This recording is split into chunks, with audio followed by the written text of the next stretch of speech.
30년 이내 최대 규모 중장급 인사고요.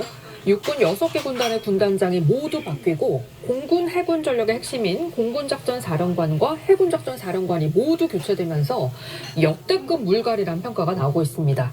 계엄 사태 극복과 인사의 다양성, 군 안정화를 통한 안보 공백 방지에 중점을 둔 인사라는 게 국방부의 설명인데요. 일각에서는 사실상 계엄에 연루됐거나 가담한 자에 대한 문책성 인사가 이루어진 거란 분석을 내놓고 있고요.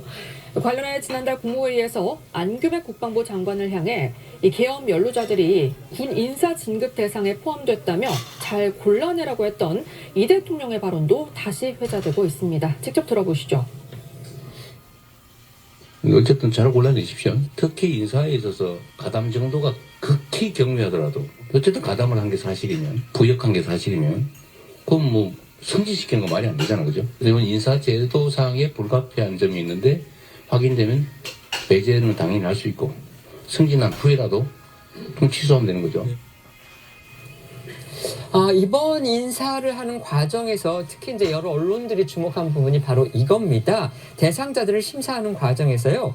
계엄은 내란이라고 생각하느냐 이렇게 직접 물었다는 건데요. 이 부분과 관련해서 논란의 소지가 있다는 겁니다.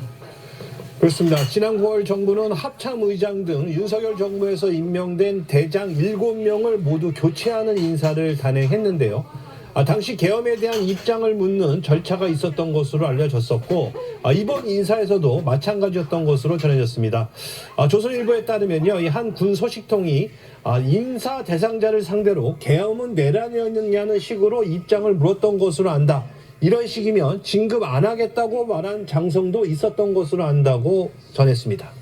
엄격하게 말하면 계엄 자체가 불법적이다, 반헌법적이다. 이 부분은 윤석열 전 대통령의 탄핵 인용으로 인해서 거의 확실하고 또 그 부분에 대해서는 이의를 별로 제기할 수는 없을 겁니다.